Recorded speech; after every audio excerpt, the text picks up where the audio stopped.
Without further ado, let's go ahead and bring in a friend of mine who's this all is happening last minute. All of our guests on our show is given to you thanks to StreamYard. StreamYard Studios, a proud home of the TNC Sports Talk YouTube channel, where you can create podcasts, videos, host virtual business meetings, and even conduct interviews. Check out their free version today at StreamYard.com. All right, let's welcome in at this time my guest. Oh, he's going to get himself situated. So we'll actually be bringing on Steve Barber, the host of the Armchair Booking Wrestling podcast and the host of Cubicle Chat. As he gets ready, we actually last minute he called me on to his podcast. He was like, I'm going to do a podcast about this weekend. There's a big hype about what's going to happen here tomorrow afternoon. And he was like, listen, let me, hey, why don't you join me? It's like, this isn't really my expertise on this subject. It's like, no, don't worry about it. We'll bring you on.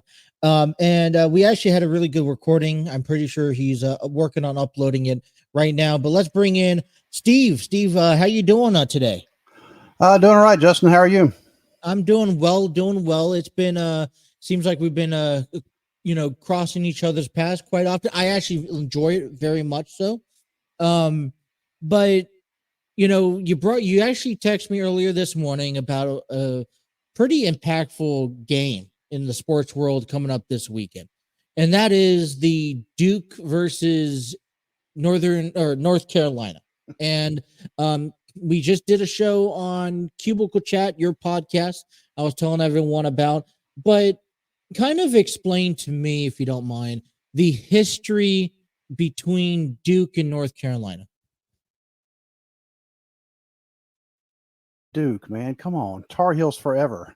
But Duke and North Carolina, they are actually two of the most winningest programs in NCAA college basketball, men's college basketball. They have been playing each other since 1920. We were discussing that on Cubicle Chat, and they have played each other. This will be the 261st meeting. Right now, North Carolina does have the edge. I don't actually have the record for it, but they have the edge by actually quite a bit. But this is, to me, is the biggest sports rivalry in all of 143 to 117. I don't. Well, it was 143. I don't think the other. You know what? I do have it in my notes though from the show earlier. I should have had them up. 143 to 117. Yeah, you're right. 143, 117, North Carolina. And just to explain why this is such a big rivalry, because, well, for one, the two teams, they're part of Tobacco Road, which includes North Carolina Duke, North Carolina State, and Wake Forest. They're part of the Big Four ACC team, the Atlantic Coast Conference teams right there in North Carolina. The two schools are only located 10 miles driving, and that's along Highway 15501. Also, the Durham Chapel Hill Boulevard is another name for it, but most people in North Carolina know it as 15501. And they're 10 miles driving, 8 miles in a straight line.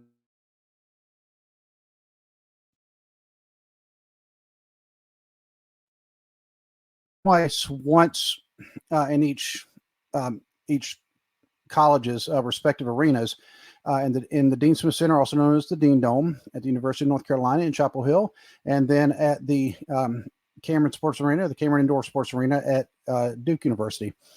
And these two teams, when they play, of course, in the Atlantic Coast Conference, well, when they go, they're not just playing for the conference championship. These two schools are usually in contention for the national championship, because North Carolina currently has, actually, I got to tell you, you just spelled cubicle wrong, but it's all right.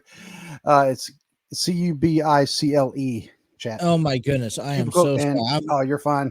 It happens, but they are in contention for national championship, because North Carolina currently has 6 national championships under their belt. Duke actually has 5. And as far as is that correct on the screen? Yeah. Okay, I just want to make sure. And if you're talking about, I don't forget what I was saying. Oh, winningest programs of just any game. Currently, North Carolina is the 3rd highest ranked of all time. Duke is 4th. And so, I mean, they are always just butting that they've both been in the top 10. To put that in a little bit of perspective, the next closest two teams that have played each other while they've both been in the top 10 has only done it 15 times. And ironically enough, it's North Carolina and North Carolina State, because North Carolina State they used to be a powerhouse too. Don't forget about them. But, and also, there was actually something else that I was going to mention. Oh, in 2020, the year 2021, when they played each other that year, it was down years for both teams. Neither one were actually in the top 25 when they played. The last time that had happened was 1955. So you're talking 64 years, 64 straight years that whenever they played each other, at least one of them was in the top 25. And you're talking a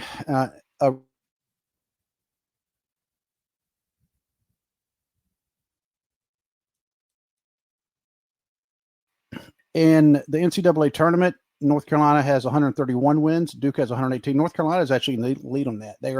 Technically they're tied with Kentucky, but Duke is third, 118. As far as like just NCAA appearances overall, I mean, let's see, just the appearances. North Carolina is second overall behind Kentucky with 52. Duke is number 5 with 45 appearances. I mean, and which it might not sound like a big number, but Kentucky only, they have 60.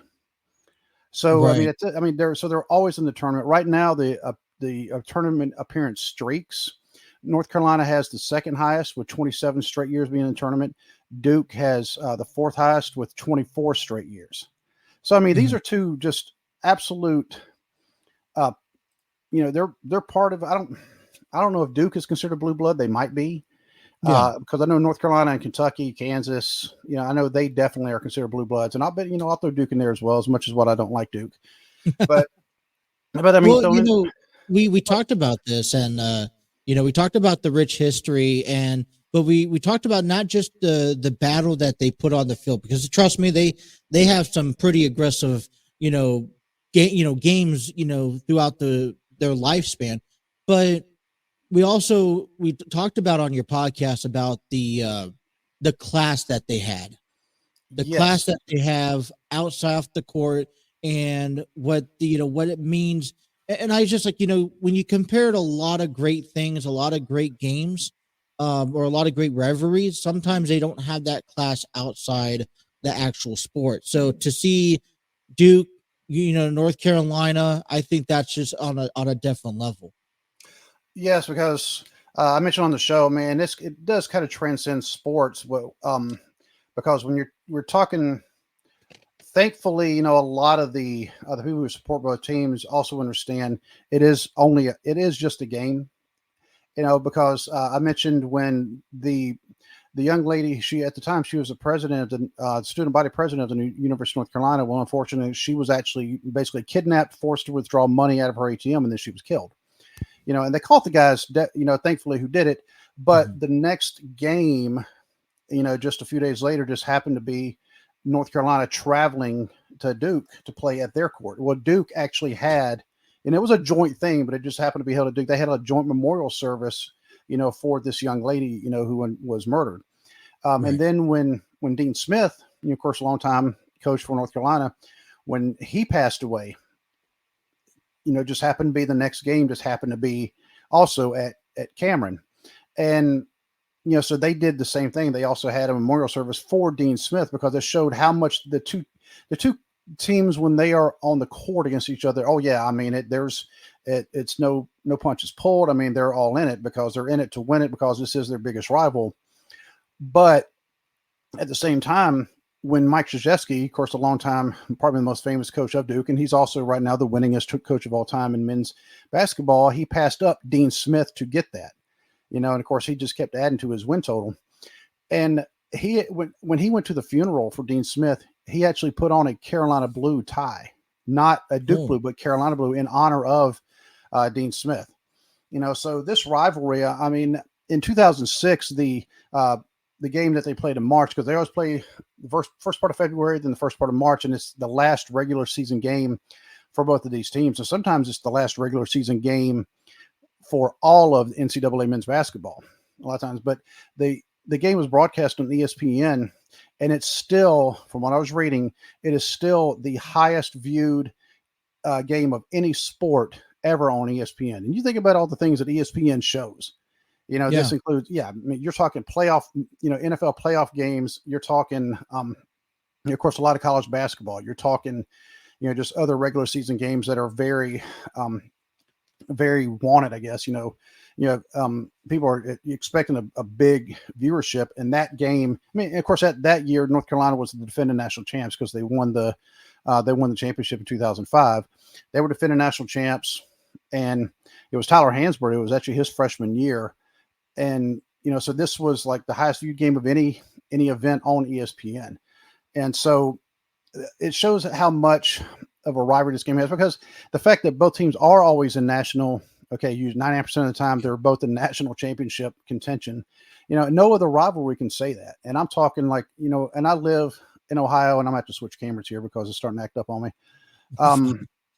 And the there we go. There we go. I don't like this camera as much, but you know what? Hey, so be it. But since I live in Ohio now, of course, everybody talks about the Ohio State, and the team up north is what they call it. But I'll say it's Ohio State, Michigan. Michigan, who just won the national championship in football. They say, well, that's a great rivalry too. And I'll say, well, not really, because Michigan had a lot of down years, when Ohio State was one, but then vice versa. They're not both in the national championship talk every single year. Alabama, Auburn, same thing in football. They're not both in the national championship talk every single year. And what's some of the other ones? I mean, even some of the rivalries out on the West Coast. I mean, you have UCLA and USC, which is a great rivalry, don't get me wrong, but neither one of them are usually in the national championship. And then when you go professional sports, I try not to think, I mean, and I know there's some big rivalries in professional sports, because, I mean, you have the Yankees and the Red Sox. You have, right now, like we mentioned, the Patriots and the Colts was kind of big for a while, but that was more or less not Drew Bledsoe, Brady and Manning, but that's kind of fizzled out. I mean, I grew up, the Chargers and the Raiders. I mean, when the Raiders were down in LA, that was, because of all the history they've had, that was a big feud. Right. We're talking to Steve, host of Armchair Booking Wrestling Podcast and Cubicle Chat. You can check out his latest episode. Has it been posted already? Yes. Okay, it's been posted. You can check out his later today. What is the title of it? The title is, make sure I get it right. Is it Duke versus North Carolina? Something similar. North Carolina and Duke. That's all I named it. Very simple title. Okay. Yeah, just very simple. Because that is the game this weekend, probably one of the biggest games in NCAA college basketball. Probably this weekend. This also starts setting the tone for what we could see coming into the March Madness tournament, which is about a month away. They play tomorrow night, February 3rd, 6 p.m. Eastern Standard Time, available on ESPN. It's the ranked number 7 Duke Blue Devils taking on the number 3 North Carolina Tar Heels.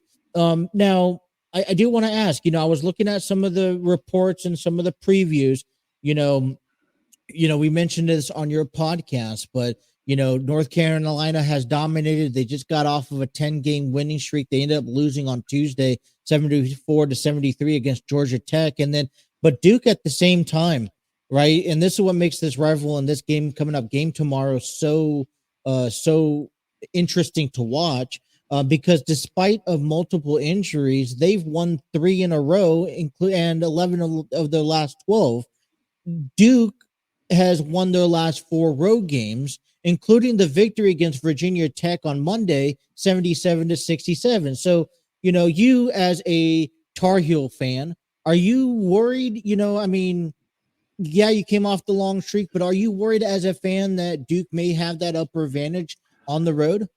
When it comes to Duke and North Carolina, honestly, anything can happen. And because if you look in the past history, I mean, there have been times where, I know a few times North Carolina was actually not ranked, and they walked into Cameron Indoor and they knocked Duke out. In fact, Coach Mike Krzyzewski, his last game at Cameron Indoor, of course, was against North Carolina. It was the final game of the season, the way it always is. And because it was his final regular season game, they had it there at Duke. Carolina walked in and beat Mike Krzyzewski on his home court in his very last home game. And North Carolina didn't. That was the year. Ironically enough, they actually were the national runner-up that year. This was just 2 years ago, 2022. And North Carolina also they were pretty close to not even making the tournament that year. That was actually a down year for them. Not like last year was a really down year for them. They didn't even make the tournament last year, the big tournament, which is rare. But then that year also in the Final Four was the only time North Carolina and Duke have ever met each other in the NCAA tournament. And Mike Krzyzewski's last game, not just last home game, last game, they beat him. And so I mean, and of course Duke. Well, I mean, they were heavily favored. Didn't matter. I mean, it was the Final Four, but Duke was very heavily favored. They had a 4 seed. North Carolina had an 8 seed. Since our recording, I do see North Carolina has the -5, and the over/under is 151. Okay, so they must have just updated that. Let me look on. I just saw that. I've updated. So I'm on the website right now. All this is coming from CBS Sports. I think I like CBS Sports. But you know, Tar Heels for life. So I guess there's a little bit of a biased opinion.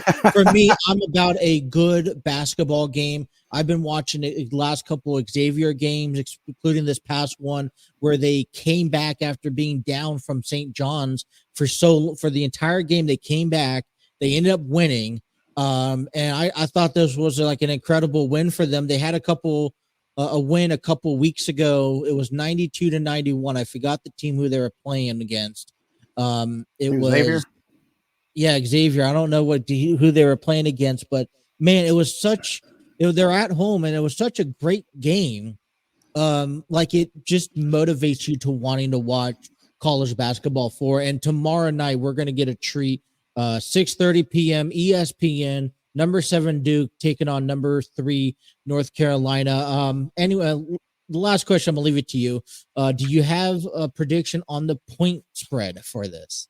Oh, it's gonna be high scoring, low scoring. It's gonna be a blowout. Well, hopefully it's a blowout for you, right? I mean, I always want North Carolina to have a blowout, but usually their games are always close. Do you know? There's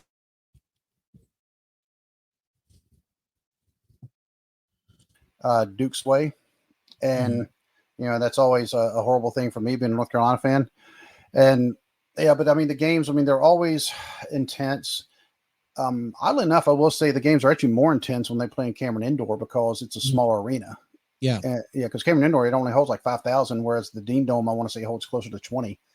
Right. And so I mean it's a little more intense there just because it's smaller. Right. But I never try to predict anything in theirs because, I mean, anytime they play Duke, I do worry, but at the same time, I'm still confident, if that makes sense. Yeah. And because both teams are going to be putting on their best. They're both going to be very intense. They're going to be, giving 110% because of who they're playing. Mm-hmm. And these guys, I mean, we can talk about this. It's actually come out. I mean, and they admitted that during like their off time, a lot of times they will actually travel and play pickup games with each other. Yeah.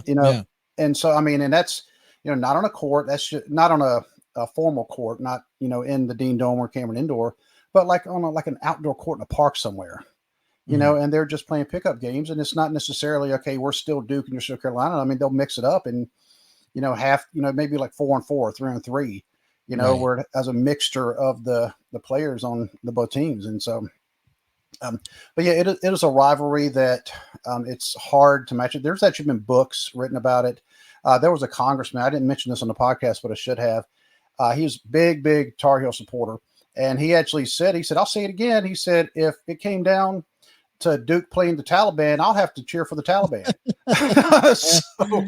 Gosh, this is good stuff. I think, listen, Duke and North Carolina is just the tip of the iceberg of what, rivalries can become over the years. But Steve, hey, listen, I want to thank you for your time coming on the show. Be sure to check out Steve Barber over there at Armchair Booking Wrestling Podcast. I forgot the the podcast part.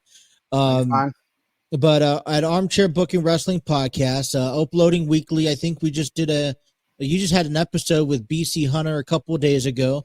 And then that was BC actually the Royal Rumble preview post review. review. BC Hunter from Wrestling with the 80s. He's currently video only. Great show. BC. He's actually out of Nova Scotia, Halifax, Nova Scotia. Okay. Yeah. Very familiar. With that place through television, of course. But you can also follow his Steve's other podcast, Cubicle Chat, which you could now check on the latest podcast of Duke in North Carolina, available on all audio platforms. So be sure to follow his social media accounts, and you just contact him personally. He'll just get you in the right direction there. But Steve, hey, thank you so much for taking the time joining us here talking some Duke and North Carolina basketball today. Well, thank you, Justin. If you want to hit up my show or shows, Armchair Booking Wrestling Podcast at Gmail or Cubicle Chat Podcast at Gmail, just hit me up. I keep listening to the TNC Sports Talk because Justin puts his heart and soul into every episode, and he talks about things that he's a fan of, and you can tell because the passion just comes through. So thank you again, Justin, for having me on, and thank you for coming on my show and shows, actually multiple. No worries. You have a great rest of your day. All right, dude. We'll see you.